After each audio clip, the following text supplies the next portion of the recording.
Dear students of Standard 12, welcome back to my class.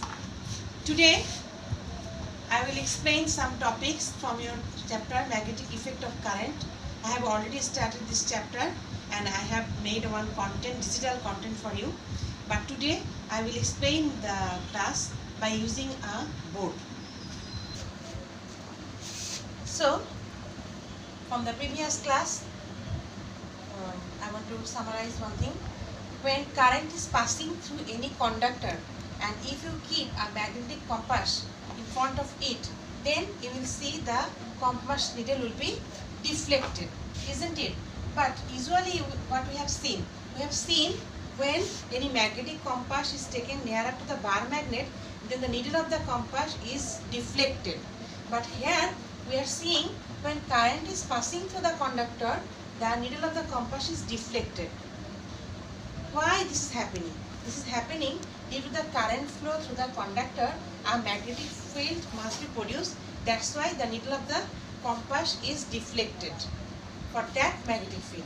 Okay, and here for passing current I through the conductor, magnetic field is produced. So we can find out the direction of that magnetic field by using the right hand rule, Fleming's right hand rule. Look, you will place your thumb along the direction of the current in this way, okay, and curl other fingers.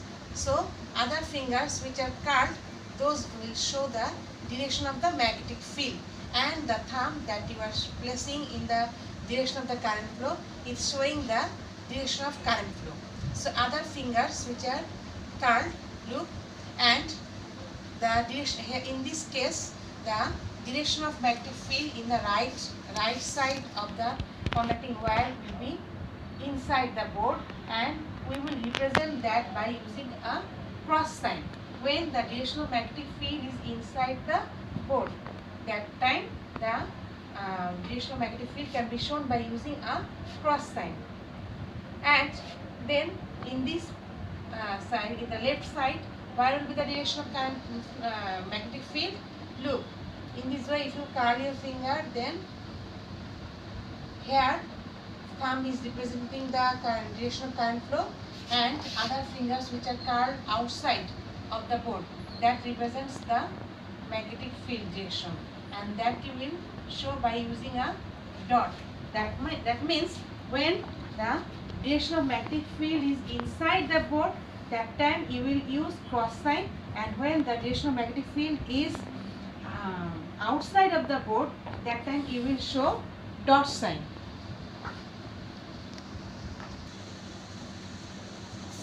So this dot and cross sign can be understood by giving another example.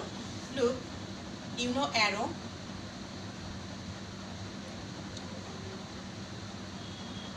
So that is the tail of the arrow and that is the head of the arrow. When any arrow is coming towards you, then the head of the arrow, you see, that seems to be like a dot. That's why when the magnetic field direction is coming outside of the board, that time you will represent it by using a dot sign.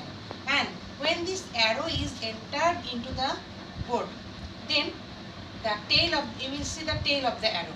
When the arrow is entered into the board, tail of the arrow. So that's why you are using here cross sign in order to mean the direction of magnetic field that is inside the board.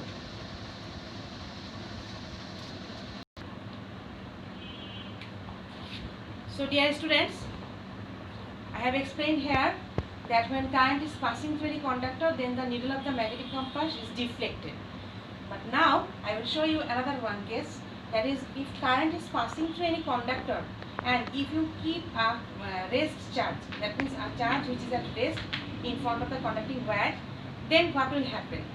Will there be any force applied on the charge which is at rest? What do you think?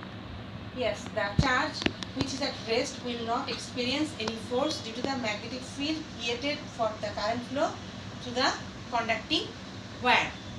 So why this is not happening? So look, you know, in any electric field, in the electric field, if you keep any charge whether it is at rest or in uniform motion, it will always experience a force, and that can be calculated by the equation F equal to QE. This you learn from your chapter 2. Okay, but here you are seeing that current is passing through any conductor and a charge which is taken at rest in front of it, but the charge is not experiencing any force that applied on it, because current is passing through the conductor. As a result, magnetic field is produced.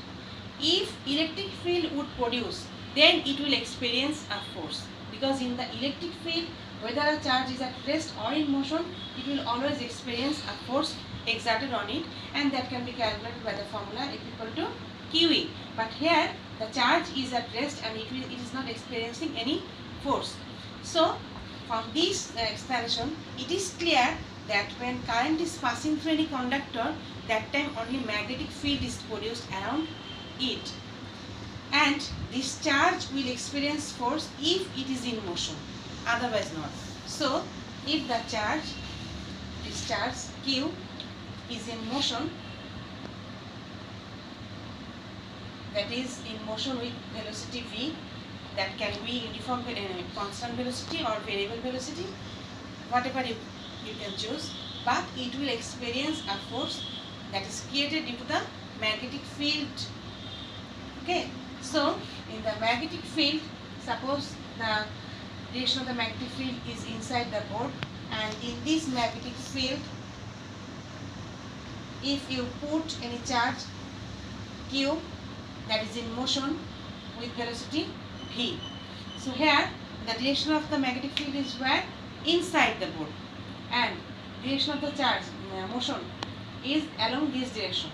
So we will see then the charge motion will be deflected, and the charge will experience the force along upward direction. Okay, and here the direction of the magnetic field, the direction of the motion of the charge, and the direction of the force can be shown by using left hand rule. Look, here you put your hand in this way, this finger is what? Pointer, and this finger is the middle finger, and this is thumb. So your pointer finger indicates the direction of magnetic field, and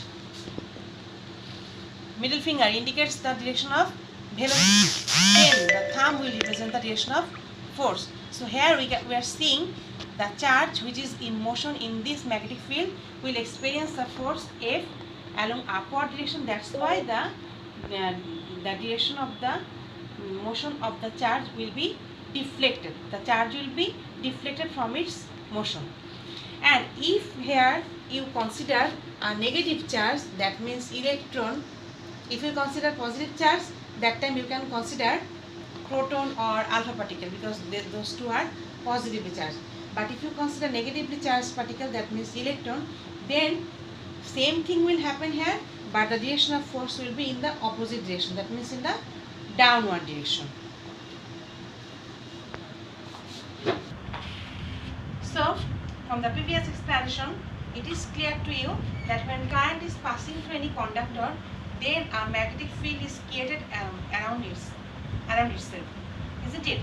Now, by using Biot-Savart law, we will find out the magnitude of the current, and also we will show the direction of the magnetic field that is created due to the current flow through the conductor. So Biot and Savart, they are two scientists. Okay, Biot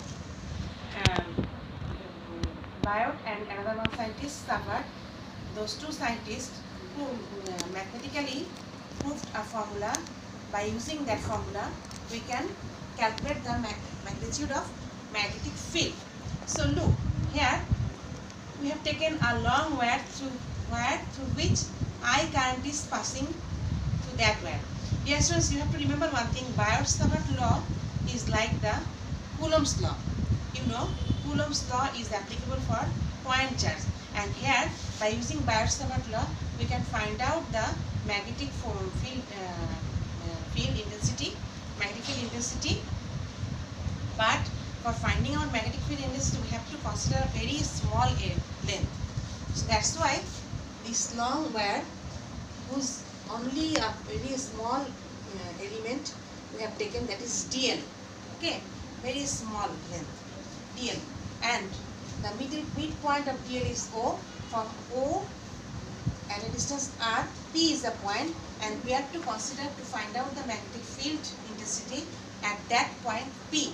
So at that point P, the magnetic field intensity also will be like dl, very small, that is dB. So dB is proportional to, there are some condition for Biot-Savart law, dB is proportional to I. dB is proportional to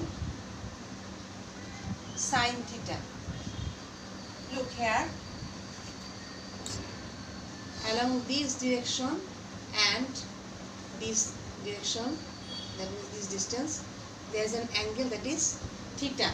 So dB is proportional to the sine of that angle. Then dB is proportional to dl, and dB is inversely proportional to 1 by r square. Okay. So by combining all these, we get dB is proportional to I dl sine theta by r square. So dB equal to mu naught by 4 pi I dl sine theta by r square.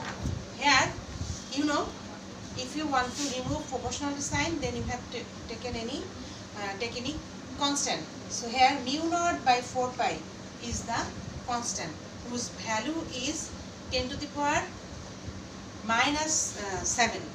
10 to the power minus 7 Tesla meter per ampere. Okay. So this is the magnetic field intensity at point P for very small length dl. So if we want to find out the magnetic field intensity for the whole wire, then we have to do what? We have to do integration. So I will show you now one application of Biot-Savart law, but before that I want to tell you one thing, that you have to calculate the total magnetic field of the conducting wire by using integration method.